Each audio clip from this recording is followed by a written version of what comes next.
Cześć, jestem Kamil, możecie kojarzyć mnie z profilu na Instagramie ograbek.sok. Dzisiaj pokażę Wam dźwignie doprowadzające, będą to moje ulubione dźwignie. Będziemy używać ich zazwyczaj łącząc je z kajdankami, ale kajdanki były wytłumaczone w innym odcinku, więc zapraszam do obejrzenia i odsyłam. Dźwigni doprowadzających będziemy używać, jak sama nazwa mówi, do jak najszybszego i jak najbezpieczniejszego dla nas doprowadzenia oponenta do miejsca docelowego. Sprawdźcie, jak ja mam na to patenty, niekoniecznie z służb, ale również wytrenowane na swoim przykładzie. Zaczynajmy. Dziś zaczniemy od dźwigni łokciowo-barkowej. Jest to najczęściej spotykana dźwignia.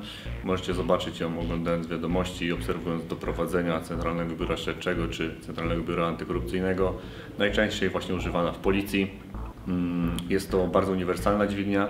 Możemy dzięki odpowiedniej technice przełamać dużo wyższą osobę i dużo silniejszą. Sprawdźcie, jak ja to robię, przekażę Wam swoje patenty. Mam nadzieję, że próbujecie to sami. Zacznijmy od tego, że każdą dźwignię, jaką będziemy tutaj prezentować, należy wykonywać w ruchu. Żadna technika nie może być wykonywana statycznie i musimy mieć pełną kontrolę nad naszym przeciwnikiem.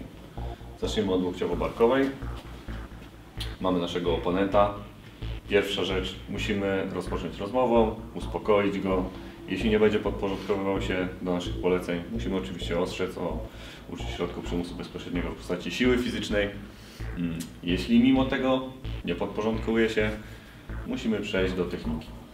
Więc jesteśmy w dystansie. Podczas rozmowy fajnie skrócić ten dystans, żeby zrobić jeden szybki ruch i żeby już być przy naszym przeciwniku.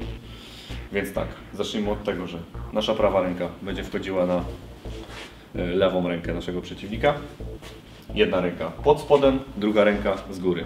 Ta ręka będzie mogła też nam służyć do uderzenia. Nie będzie to konieczne, ale może się przydać w przypadku takim, jeśli by naprawdę mocno oporował. Więc wchodzimy. Dół, góra. Może być uderzenie. Fajnie, jeśli jest naprawdę duży, zrobić tutaj klamrę, ponieważ dwie ręce są silniejsze. Klamra klasyczna, zapaśnicza. Schodzimy z nim mocno w dół, naciskając na staw barkowy. Tutaj. I wkładamy go pod siebie.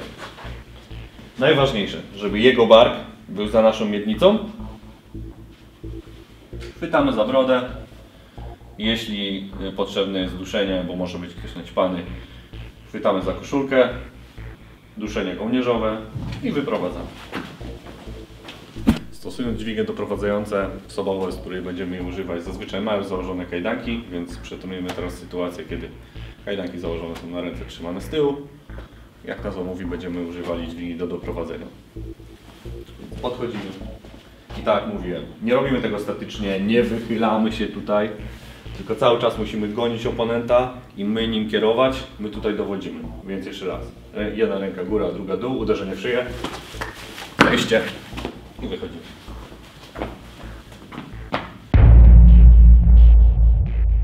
Dźwignia łokciowa na przedramieniu.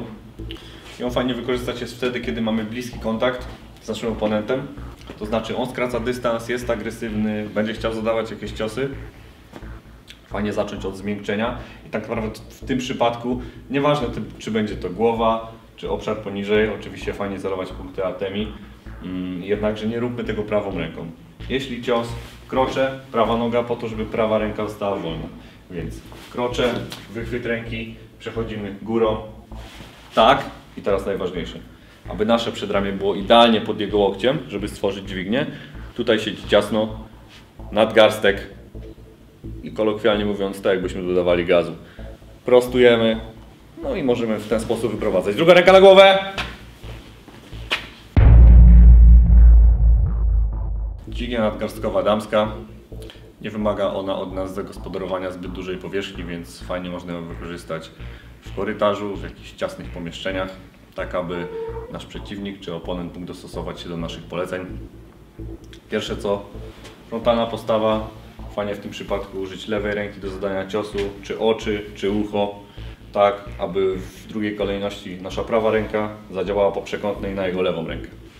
Chwytamy i w tym samym czasie dobrze by było chwycić łokieć, tak aby od razu tutaj złapać pełną kontrolę, tak aby ten obszar, czyli nadgarstek, tu już stworzyć dźwignię.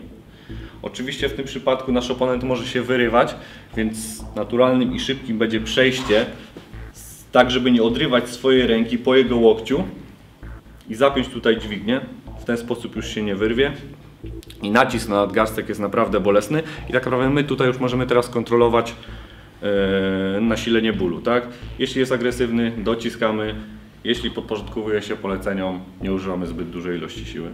I doprowadzamy. Druga ręka na głowę. Tą rękę możemy zostawić i kontrolować, ewentualnie blokować cios. I wychodzimy.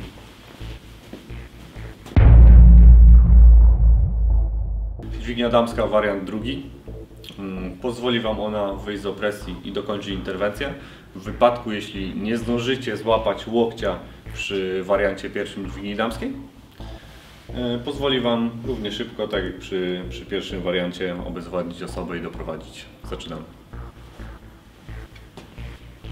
Więc tak, o ile w wariancie pierwszym wychwytywaliśmy rękę i łokieć jednocześnie, tak czasem może nastąpić normalny, moim zdaniem, odruch, czyli gdy chcemy wychwycić komuś rękę, będzie on po prostu tak, zabierał. Więc gdy nie zdążymy wychwycić łokcia, fajnie zrobić taką rzecz, że chwytamy, obchodzimy całą rękę, wystarczy włożyć, tak jak tu widzimy, rękę do środka. Fajnie, gdy jego łokieć zaprze się o naszą rękę, ale tak naprawdę my tym już sterujemy. Więc zapieramy łokieć i tutaj mamy dźwignię damską. Możemy też przełożyć rękę pod spodem, zapinając klucz. Przybliż tutaj. W ten sposób. To jest naprawdę mocne złapanie. Na nadgarstek działamy dwiema rękami i łokieć zaparty pod naszą pachą. Ręka na głowę i wychodzimy. Dźwignia damska odwrotna. Jej na pewno dużą zaletą i plusem będzie to, że rozpoczynając ją będziemy zachodzili za plecy przeciwnika, dzięki temu straci nas z zasięgu swojego wzroku. My również z tej dźwigni możemy przychodzić do wachlarza, innych technik, które posiadamy, ale pozycja za plecami już daje nam zwycięstwo. Więc zacznijmy. Pierwsze co, prosto, bo ta sama ręka dla mnie będzie wychwytywała tą samą rękę przeciwnika, czyli wychwytujemy moją lewą za jego prawą. Prawa ręka będzie szła na łokieć, tak żebyśmy my przyciągnęli się do przeciwnika, albo żeby jego po prostu obrócić. Nieco dynamicznie będzie wyglądało to. Tak, tu przechodzimy i teraz najważniejsze. Tu mamy rękę, będzie ona wchodziła do tyłu i wolna ręka chwyta nadgarstek. Można pokazać z tej perspektywy.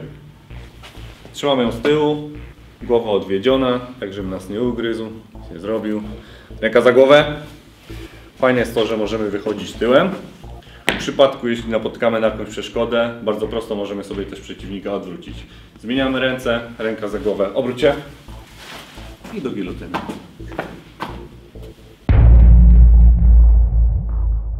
Zaprezentujemy teraz dźwignię kciukową. Tak jak w innych przypadkach wymaga bardzo mało zagospodarowanej przestrzeni. Będziemy działać głównie na palce przeciwnika, nadgarstek i pokażę Wam mój sposób, jak fajnie dołożyć jeszcze troszeczkę bólu oponentowi. A więc zaczynajmy.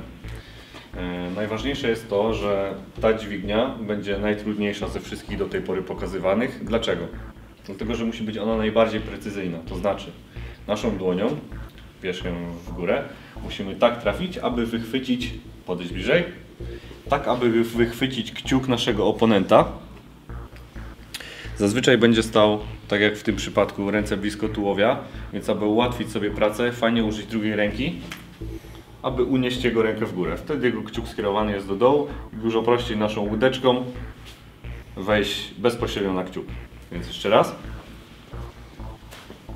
Wychwytujemy rękę, wchodzimy na kciuk, druga ręka wraca, uderzamy w zgięcie w łokciu, tak aby jak najszybciej obejść naszego przeciwnika tu i jeszcze raz. Fajnie, żeby ta nasza ręka została głęboko, zaraz zobaczycie dlaczego.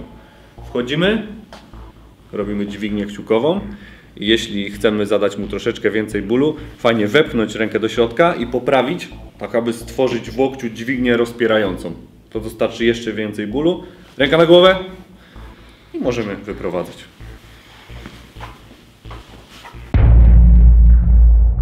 Podsumowując dźwignie doprowadzające, najważniejsze w tym wszystkim jest to, aby umieć dostosować potrzebną dźwignię do warunków. Nie jest tak, że każda dźwignia będzie sprawdzała się w 100% przypadków. Najważniejsza, abyście nauczyli się przechodzić płynnie z jednej do drugiej, tak, że nasz oponent oswobadza się, a my wchodzimy w drugą dźwignię i doprowadzamy go bezpiecznie. Zapraszamy na nasze social media, wpadajcie na Facebooka, Instagram, profil Millward, profil Ograbek.sok. Zostawcie po sobie jakąś aktywność, chcemy wiedzieć, czy taka seria Wam się podoba, czy chcielibyście coś innego. Dzięki.